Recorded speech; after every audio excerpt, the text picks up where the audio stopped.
Welcome back to the deep dive. Today, we're stepping into some territory that I think most of us try to avoid. We try to avoid it until we are absolutely forced to walk through it. Yeah, there's no choosing this path. No. Yeah. We are talking about that strange, foggy, often totally misunderstood period of time immediately following a significant loss. And before we even get started, I want to set the context for where we are today, because this isn't just a standard conversation. This deep dive is presented as part of the Funeral Channel Network podcast, and it's brought to you by the Funeral Program site. Which is, I think, really important context because the resources they've provided for this discussion are, frankly, they're eye-opening. We are looking at a document titled The Threshold of Grief, Understanding the Shock Phase. And honestly, eye-opening is absolutely the right word. Because when you lose someone, you expect sadness, you expect tears, you expect the movie version of grief. A big dramatic collapse. Exactly. But what this source material digs into, and what we are going to unpack today, is why the reality is often so different. The mission here, if I can, call it that, is really about validation. It's about normalizing the lack of tears, the numbness, that weird autopilot mode that I think confuses so many people when they are right in the thick of it. It confuses them and it shames them. That's the part that really stood out to me in the research. People feel like they're broken. Yes. Because they aren't falling apart. They look around and think, everyone expects me to be a wreck, and I'm not. What's wrong with me? Right. And that brings us to the hook, the central mystery we are trying to solve today. Why is it that people often function better immediately after a tragedy than they do, say, 3 months later? It's a complete paradox. It is. Why do we feel like we are watching a movie of our own lives instead of actually living it? You'd expect to be a puddle on the floor, unable to move, but instead you're on the phone with a caterer. You're discussing whether to serve ham or turkey at the reception. What is going on there? It's the question everyone asks themselves in that moment. Why am I worrying about sandwich fillings when my world just ended? And the answer is fascinating because it contradicts everything we see in pop culture. It's not denial, then. It's not denial. It's not that you don't care. It is a sophisticated biological survival mechanism. It is your nervous system making a very calculated, an executive decision, really. An executive decision? Yeah. It decides that feeling right now is too dangerous, so it chooses functioning instead. Functioning over feeling. Wow, that is such a powerful concept. I want to really sit with that for a second, because I think so many listeners might be in that phase right now, or they remember being there, and they judge themselves for it so harshly. Oh, constantly. The self-judgment is almost a bigger burden than the numbness itself. So let's unpack this properly. We need to start by defining what we are actually talking about here, this shock phase. Right. So first things first, and the source material is very clear on this. The shock phase isn't a formal medical diagnosis. You won't go to a doctor and get, a prescription for grief shock.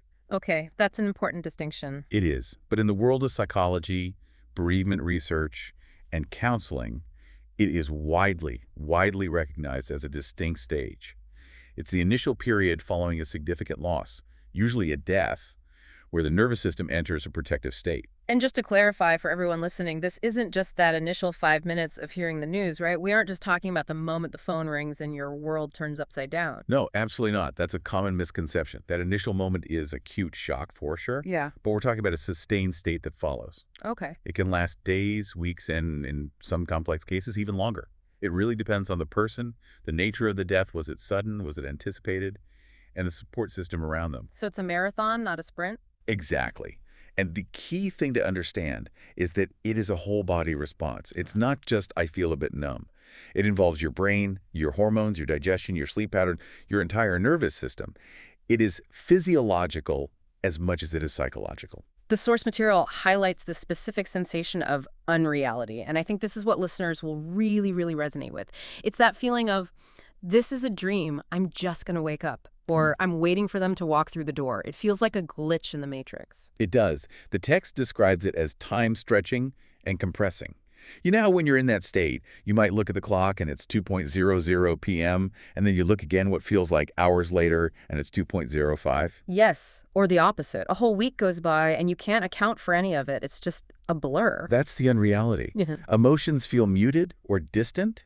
You know logically that the event happened.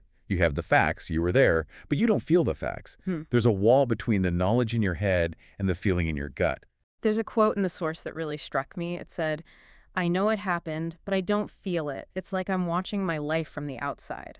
That dissociation, it makes people feel like they're going crazy. I've heard people describe it as being a ghost in their own house. And that's the tragedy of it, feeling crazy on top of the loss. You're dealing with this monumental event, and your own internal experience feels alien and wrong, which just adds another layer of distress. But if we connect this to the bigger picture, to our evolutionary history, it makes perfect sense. It makes total sense. We have to remember that our brains weren't designed for spreadsheets and, social media. They were designed for survival in a very dangerous world. Think about our ancestors on the savannah. Okay, so let's go back. Let's go way back. Right. If you faced a sudden life-altering event, a predator attacking the camp, a sudden death in the tribe, a massive storm, if you immediately collapsed into debilitating, wailing grief, what happens to you? You're vulnerable. You'd be eaten. Or you wouldn't be able to protect your children or find shelter. You're useless. Precisely. You become a target. You become a liability to the group. The brain prioritizes functioning because it has to. It has to keep the body safe. So it effectively shuts down the deep emotional processing to keep you upright, to keep you moving, to ensure safety. It's a buffer. It's a biological buffer. It allows you to survive an overwhelming reality without being incapacitated by it. It's your biology saying, we will cry later, we'll deal with the immense pain later. Right now, we need to survive. It's amazing when you think about it. The body is so much smarter than we give it credit for. It knows we can't handle the full weight of the loss all at once. It would be too much. It would be like staring directly into the sun. It would blind you. So the shock is like a pair of sunglasses. That's a great analogy. It filters the intensity so you can keep navigating the world. And think about the logistics of modern death. We aren't running from predators, but we are running from bureaucracy. Oh, the admin, the Yeah. paperwork, it's staggering. It's an avalanche. It is. The shock phase usually coincides with a period of intense responsibility, and this is not an accident. What do you mean? I mean, the shock is there for this period. You have to notify relatives, many of whom are also grieving. You have to speak to doctors and funeral directors. You have to find the will. You have to sign legal paperwork. You have to choose a casket, write an obituary, coordinate travel for family members who are flying in from all over. And the brain stays in this mode Yeah. specifically to get those things done. That's what the source suggests, and it makes perfect sense. If you were feeling the full emotional impact of the loss, the kind of gut-wrenching sorrow that leaves you unable to breathe, you couldn't possibly navigate the bureaucracy of a funeral. No way. You wouldn't be able to compare floral arrangements or decide on music. The numbness is what allows the logistics to happen.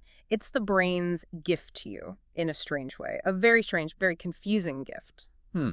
So let's dive deeper into the biology of this, because I think understanding the mechanics, it helps remove the mystery. It helps remove the shame.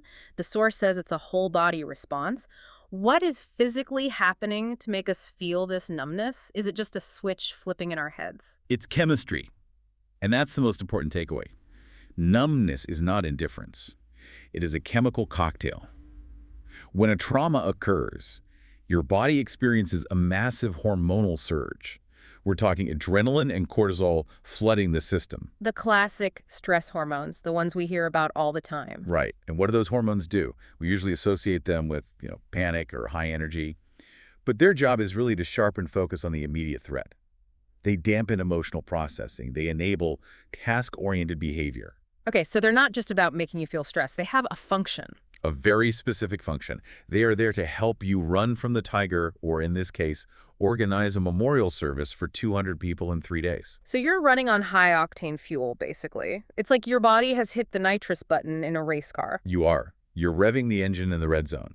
And this relates directly to the split in our nervous system. We have the sympathetic nervous system and the parasympathetic nervous system. Okay, let's break those down, because I always mix them up. Sympathetic is... Sympathetic is fight or flight. It's the accelerator.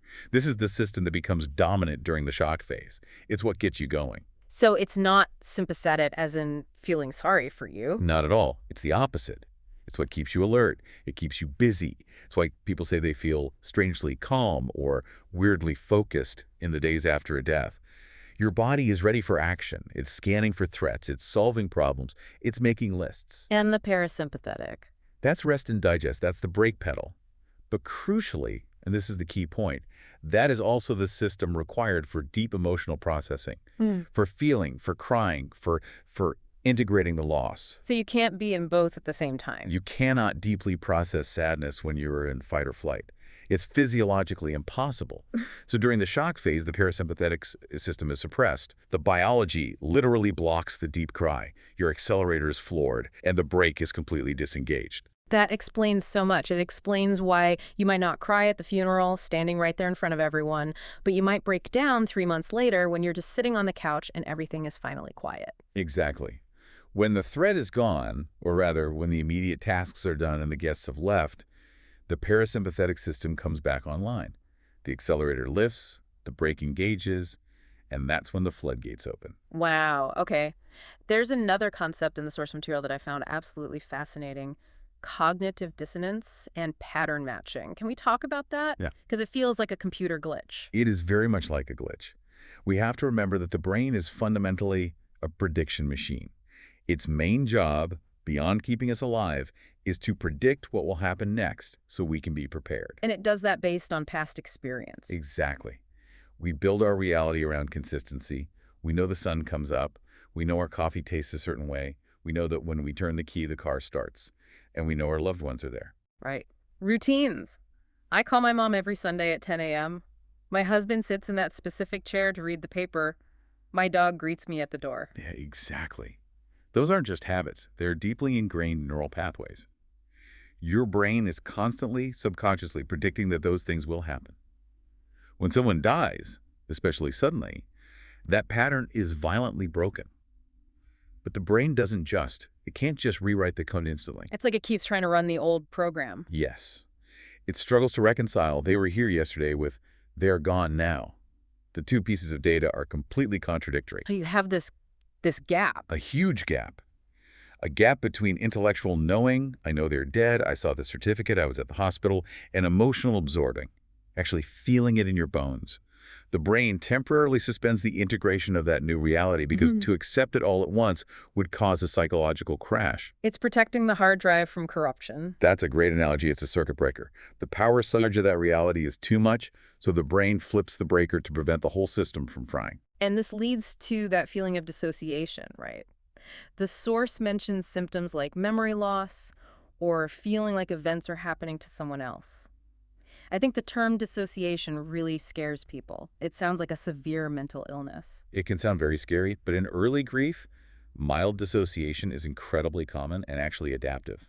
It's a feature, not a bug. A feature, not a bug. I like that. It's not a malfunction, it's a tool.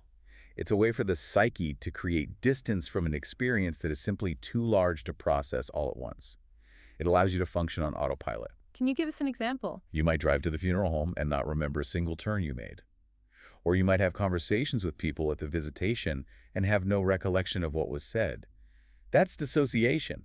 It's your brain saying, "I'll handle the driving and the small talk. You don't need to be fully present for this pain right now." It creates a buffer zone between you and the raw reality. Exactly. It's like putting on a psychological hazmat suit to handle something toxic. But this protection comes with a cost, specifically an emotional one.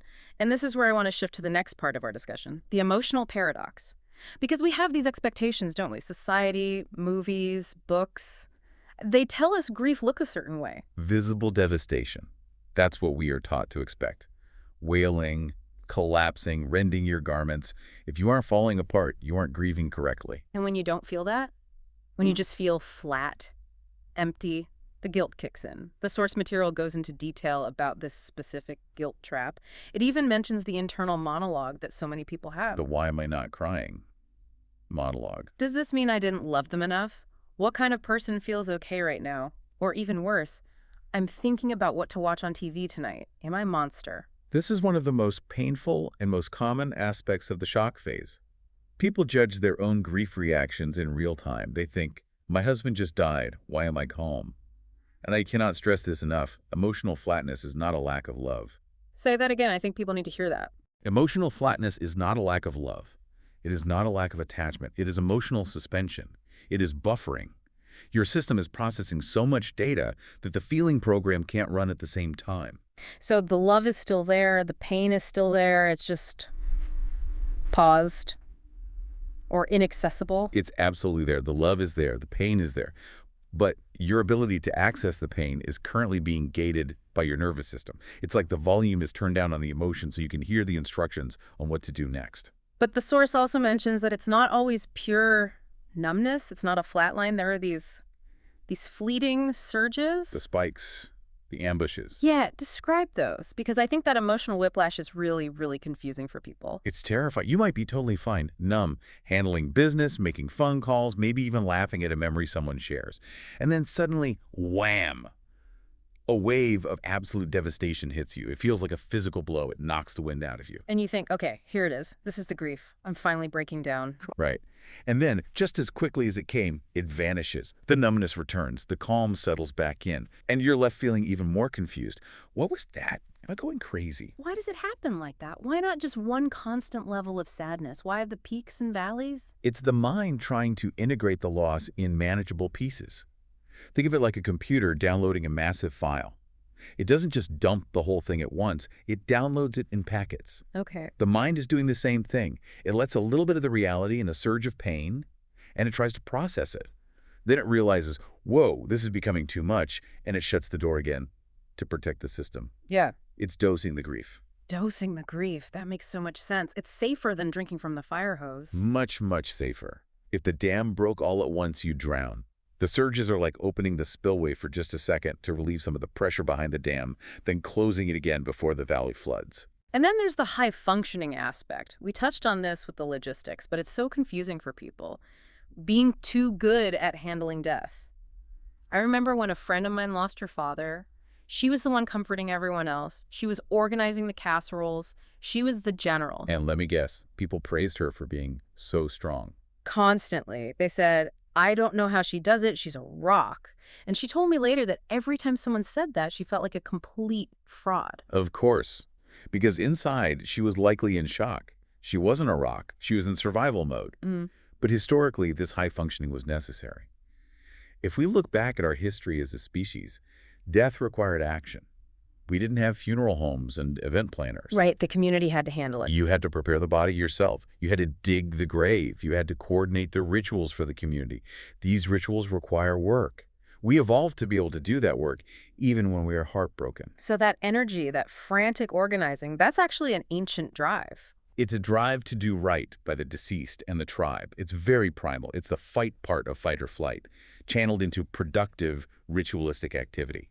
It gives you a sense of purpose when your world feels purposeless. Now, we've talked about the emotions, or the lack thereof, but we can't ignore the physical toll. The source material is very, very clear. It's not just in your head. No, grief is deeply physical. We tend to separate the mind and body in our culture, but in grief they are absolutely one. The source lists quite a few symptoms that I think listeners might recognize in themselves or others. Let's go through them. Fatigue is a big one. Even if you haven't done anything all day, you feel like you just ran a marathon. Deep, bone-weary exhaustion. And that's because your brain is processing this massive trauma in the background, consuming enormous amounts of energy. It's like leaving a heavy-duty app running on your phone. It drains the battery, even if the screen is off. Your brain is that app. Or just general sleep disruption. Waking up at 3 a.m. with your heart racing. The stress hormones, the cortisol and adrenaline, keep the body in a state of hyperarousal. It's on high alert. So deep, restorative sleep is very difficult to achieve. You might sleep, but you don't really rest. And then there's the really specific somatic stuff. The source lists tightness in the chest or throat, headaches, body aches, even gastrointestinal discomfort. That lump in the throat feeling, that is a real physiological constricture of the muscles in your throat. The tightness in the chest, sometimes called broken heart syndrome or Takotsubo cardiomyopathy, can literally mimic the symptoms of a heart attack. That's terrifying. It is. And people often think they are getting sick. They think they have the flu, they've got body aches, a headache, no appetite. But it's the body's stress response manifesting physically. It's tension.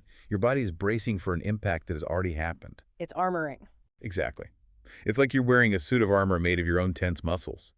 And if you walked around with your fist clenched for 3 days straight, your hands would hurt. In shock, your internal muscles are clenching. Of course, your body aches. And then there's the cognitive impacts, the grief brain.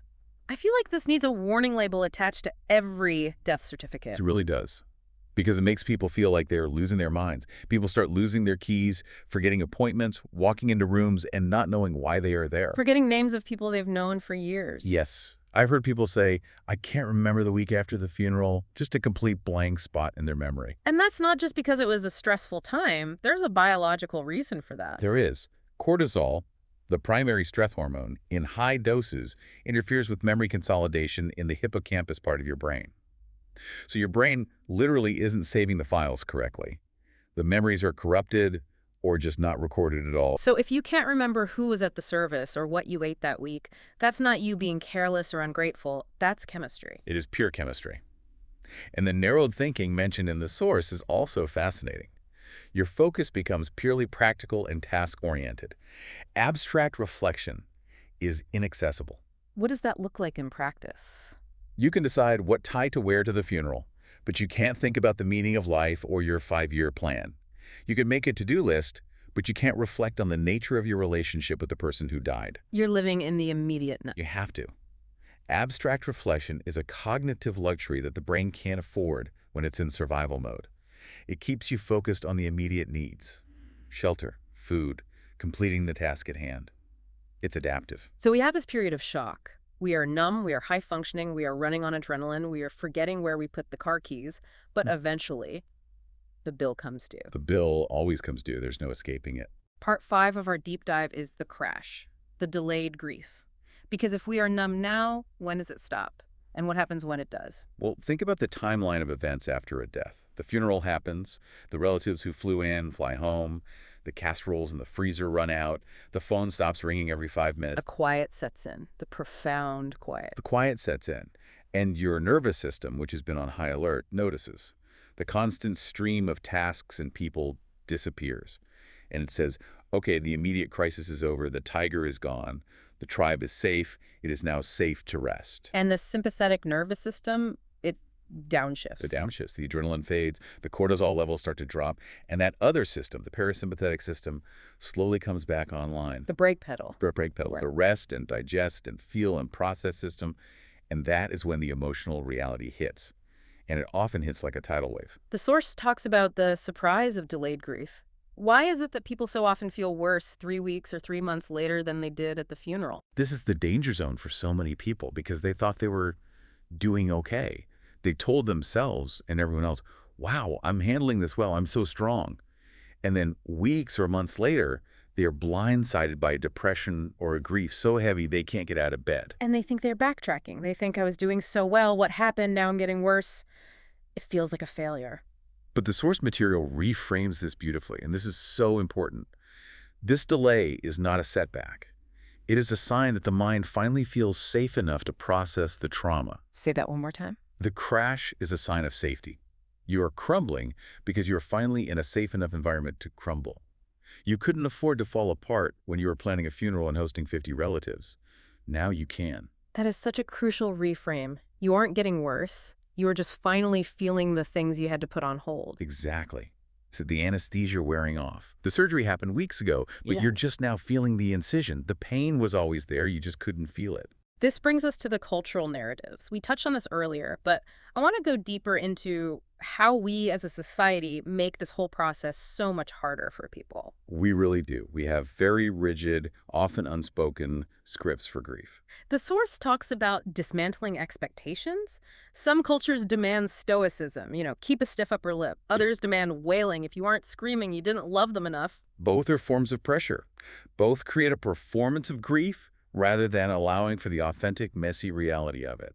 And the truth is, grief does not follow a script. And it definitely doesn't follow the linear Kubler-Ross stages, denial, anger, bargaining, depression, acceptance, in a neat order. All the famous 5 stages. Everyone thinks it's a checklist. Okay, done with denial, time to move on to anger. Which is just not how it works. Not at all. Yeah. That model was actually developed by Elizabeth Kubler-Ross for people who are dying to understand their own process of coming to terms with mortality. It wasn't even originally for the bereaved left behind. But we've misapplied it to grief. Shock is messy. It's circular. You might feel numb in the morning, angry at lunch, and completely numb again by dinner. So with all this messiness, When should we worry? The source has a section on when to worry, because while shock is normal, can it go too far? Can you get stuck there? You can. There's a distinction between the normal shock phase, which is protective, and what we might call complicated or prolonged grieving. The red flags the source highlights are things like prolonged dissociation that doesn't lift for months, a total emotional shutdown that lasts for very long periods, where the person cannot access any emotion at all, not even fleeting ones. Or a history of unresolved trauma? Yes, that's a big one. If you have past trauma that you haven't dealt with, this new loss can compound it and lock the nervous system into that shock state.